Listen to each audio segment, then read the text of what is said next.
The following is a reflection of the Mayan astrological factors surrounding the infamous date of December 21st, 2012. Here I will use sound Mayan astrological principles to better shed light on the metaphysical conditions surrounding this tumultuous time period. What I am offering here goes beyond the sensational takes that were going on at the time, and it also goes beyond traditional Maya wisdom when it comes to using the calendar. I myself come from a mystic and magical Maya tradition. However, my approaches and the lineage of which I descend from, the articulation of Mayan astrology may be different from others. So welcome to the Mayan Mystery Codex. Here I will do Mayan astrology reports that come roughly bi-weekly, in line with what we call the Trecenas.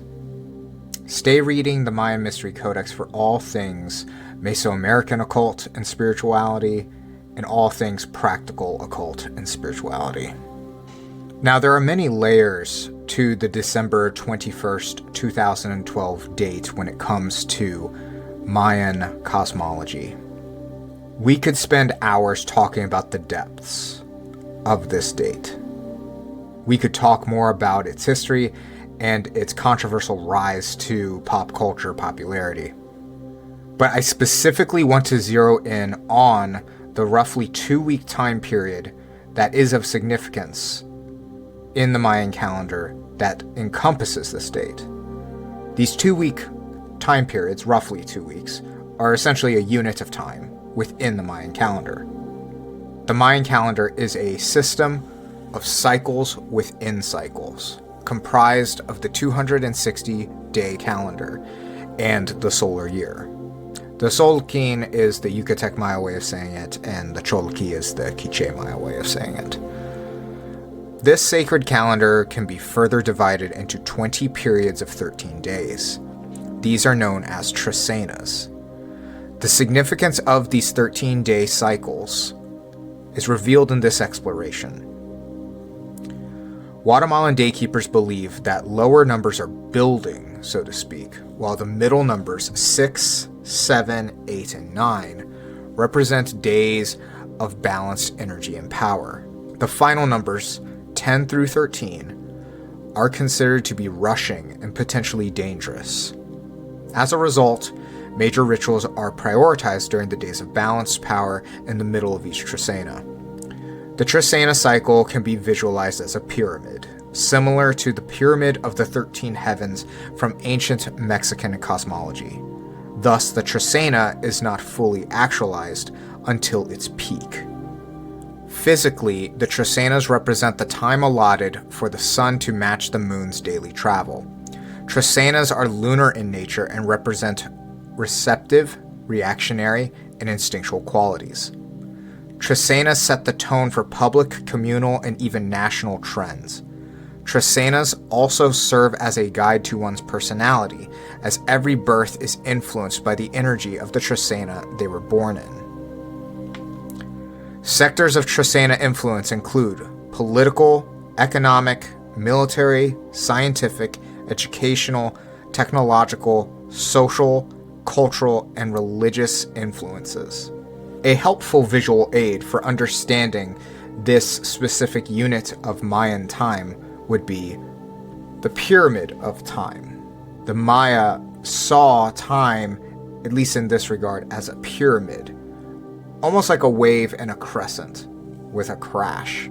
Esoterically speaking, too, this could be analogous to just the various pyramids that we find throughout Mesoamerica. It is a fun fact, but it is important to consider that the real land of the pyramids is here in the Americas. In Mexico alone, there have been over 10,000 pyramids discovered. Compare that to Egypt, which has anywhere between 120 to 140 pyramids. If we talk about the rest of the Americas, it's basically a no contest. So this image of pyramid, this concept of pyramid, is much more far-reaching than simply a show of power or even just a ritual center. The pyramid itself was a technology, and no, we don't have to go all Atlantis and ancient aliens to use that word. The pyramid was reflective of multiple stages of reality. For the sake of this exploration, we are going to focus on the element of time in relation to the pyramid. In Maya cosmology, every single day has a spirit. These spirits have names that are reflective of certain events and happenings throughout Mesoamerican mythology. Modern day keepers have the responsibility and the vocation of maintaining the count of days, with each day bearing a name and various kinds of correspondences. The Tzolk'in acts as a deep, poetic, and archetypal mechanism for navigating one's life and community through the chaos of the natural world. Applying the pyramid framework to it would resemble something like this. The Trecena series is named and distinguished by the day sign that occupies the first count of the 13 days, swelling to, at its peak, a balanced energy. But that first day sets the tone for the rest of that fortnightly period. That energy in the first day of the Trecena influences the rest of the other signs. So none of these signs are acting in a vacuum. One way to think of it is that the day signs themselves are sun signs, while the numbers of the Trecena are the lunar signs. This is why every single day is unique and has its own kind of metaphysical personality. So if we are talking about the day of Etsnob, or obsidian, a 1 Etsnob would be very different in personality to a 2 Etsnob. So given this graphic, we can see that the day of December 21st, 2012's Trecena belonged to Kaban, or No. The actual day of December 21st, 2012 is in the number 4 slot with 4 Ahau. But we're going to talk about the Trecena because that is going to affect how that 4 Ahau will actually manifest. Now, the day sign of No in Quiche, and Kaban or Caben in Yucatec, it represents a significant shift in energies that will affect both personal and collective experiences. This is traditionally considered a serious time that favors those who have done their spiritual work and honored their commitments. During Kaban No periods, expect political systems to experience instability and uncertainty. This is not necessarily negative. It's a natural process of evolution and renewal. Governments may undergo restructuring. Leadership challenges may emerge, and long-established policies might be questioned or overturned. Those in positions of authority should proceed with caution and flexibility. And now for the meat and potatoes of this reflection. The Kaban No period of December 21st, 2012 coincided with pivotal developments in what many geopolitical analysts were beginning to recognize as a gradual fall of the West, or decline of Western hegemony. This energy of destabilization and boundary shifting manifested in several critical ways. By December 2012, the United States and its allies were facing the uncomfortable reality that the war on terror launched after September 11, 2001, had failed to achieve its objectives, despite massive investments of resources and human lives. In Afghanistan, despite over a decade of military presence, the Taliban remained a powerful force controlling significant territory and demonstrating resilience against the world's most advanced military powers. This represented a profound boundary shift. The limits of Western military power were being exposed against asymmetric warfare tactics.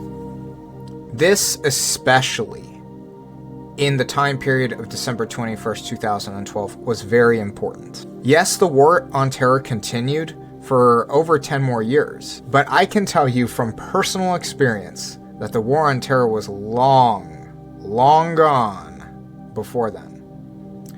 So I remember I was working personally the withdrawal from Afghanistan, where we were helping relocate Afghan refugees stateside at Fort Lee, Virginia.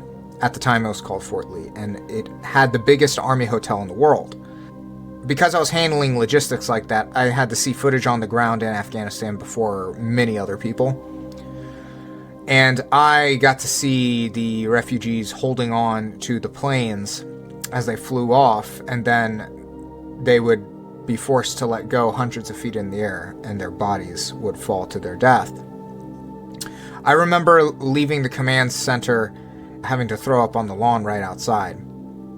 During that time in operation, the commanding general at the base I was working at was advocating for an airborne drop of American troops into Afghanistan for a last-ditch kind of morale boosting or tabloid kind of heroic return or heroic retreat. But 2012 started to suggest that the Western superpowers, most notably the United States, that had established themselves after World War II, the same things did not apply anymore. Now, it's a complicated matter. It's not as simple as rock beats scissors, paper beats rock. But clearly now, looking back on it 13 years ago, the shift in global power started to become decentralized away from either just the West, headed by the United States. Simultaneously, the December 2012 period marked an acceleration in China's assertiveness on the world stage. During this exact time frame, newly appointed Chinese leader Xi Jinping was consolidating power and beginning to articulate a more ambitious vision for China's global role. The Chinese dream concept was emerging as a direct challenge to Western dominance, with China actively working to establish alternative international institutions and economic partnerships that would bypass Western-dominated systems, including the founding of the tech company known as ByteDance, which would invent TikTok in March of 2012. I don't mention that as simply a fun fact. TikTok really changed the game in social media. We can see it right now. It's part of the reason why some people are fed up and moving to Substack is because of all the short-form media. Short-form media has essentially become a necessity, but it was really TikTok that headed this. There's a lot of more subliminal things to diagnose there, but that is beyond the scope of this exploration. But it is notable to take in regard that the things that would come to fruition during the pandemic era were starting to be seeded here in 2012 era. Now I go into more in-depth geopolitical stuff that was happening at that time in the complimentary PDF on this post for the full guide of this Trecena report. But just know that Western institutions and alliances began to get challenged at this time period in new ways that they never thought they would be. New centers of power began to emerge at this time period. Military power alone was not sufficient to maintain traditional spheres of influence. Decentralization of economies like crypto started to happen around this time period. Technological competition started to intensify away from established traditional global hierarchies. Now, what does this all mean, though, for us and the world at large? 2012, and why it was important, wasn't because of some doomsday. It wasn't because of some enigmatic enlightenment, whether it was from star seeds or from some other ambiguous source. The real shift that started to happen in 2012 was the decentralization of everything. So what does that mean? First of all, we could start to say that the building blocks for this phenomenon started with the dawn of the internet. But during the time periods before 2012, yes, there was the internet, there was Google, there was Twitter, there was Facebook, but none of these things were prominent to the point where they are after 2012. And what do I mean by that? The digital world became first priority. Who you were on the digital world essentially mattered more than who you were in the real world. Let that sink in for a second. Because you can constantly update the digital version of you and your digital spokes profile or whatever it be in real time faster than you could to meet up with the person who is, or the people that are essentially demanding your audience. So 2012 marks the shift of the world from physical reality to a more digital reality, and the implications of digital reality and what goes on there as first priority. Now that is a whole nother discussion as well. Let's dive a little deeper into what I mean by the decentralization of everything. The common access to Wi-Fi or data and the internet crossed a milestone in 2012 that it hadn't before. And this is when we're talking about common access. People of all varieties, of all economic classes now have access to it, including poor people. So now we have the decentralization of connection in the internet itself and Wi-Fi and the various ways you can get on the web. We have the decentralization of community. Social media became this. We have the decentralization of the publishing industry. Yes, book publishing with self-publishing. We have the decentralization of media. This happened with YouTube. We are having the decentralization of media as far as journalism and news collection through things like Substack, through things like Ground News, through all kinds of various things.